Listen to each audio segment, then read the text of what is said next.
શ્રી ગણેશાય નમઃ. જીએસટી.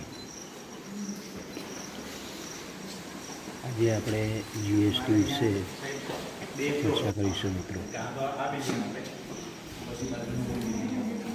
ભારતમાં કરનીતિના હેતુઓ છે, ઉદ્દેશો છે, એ આપણને ખબર છે કે ભારત જેવા વિકસિત દેશોમાં કરવેરા એ જાહેર આવકનું સૌથી મહત્ત્વનું સાધન છે અને રાજકોષીય નીતિનું એક મહત્ત્વનું અંગ છે.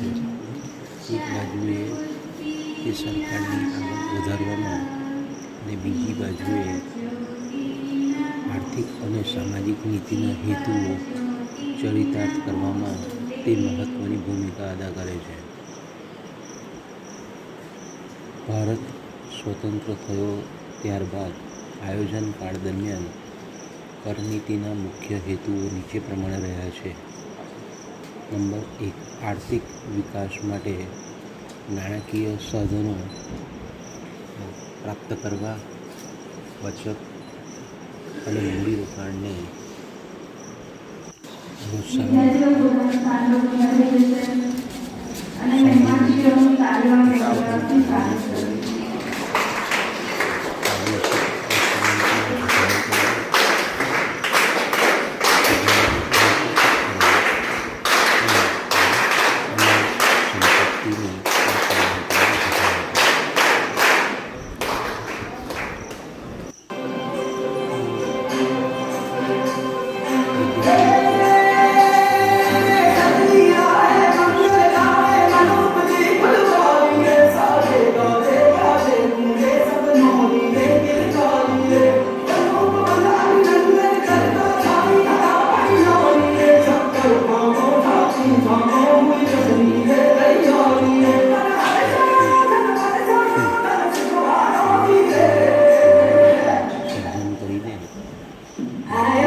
સંરક્ષણ હેઠળ વ્યક્તિએ જે આવક પ્રાપ્ત કરેલી હોય, જેટલા પ્રમાણમાં પ્રાપ્ત કરેલી હોય, તે પ્રાપ્ત કરેલી આવકના અનુસંધાનમાં કર આપવો જોઈએ.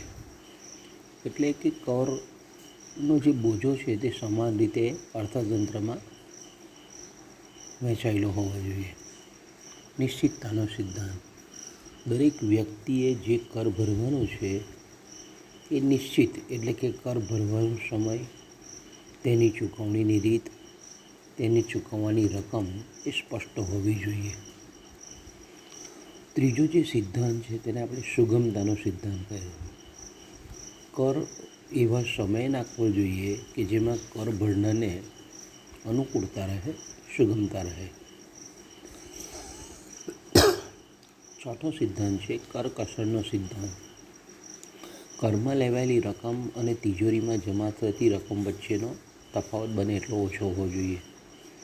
પાંચમી છે ઉત્પાદકતાનો સિદ્ધાંત. સરકારને સારા એવા પ્રમાણમાં આવક મળી રહે એ રીતે કરો હોવા જોઈએ. છઠ્ઠું છે સ્થિતિસ્થાપકતાનો સિદ્ધાંત. કરવેરા એવા હોવા જોઈએ કે જેના દરમાં સહેજ પણ વધારો કરવામાં આવે તો ઘણી બધી આવક સરકારને મળી રહે. સાતમું પરિવર્તનીયતાનો સિદ્ધાંત, જેમાં સહેલાઈથી ફેરફાર કરી શકાય. અમુક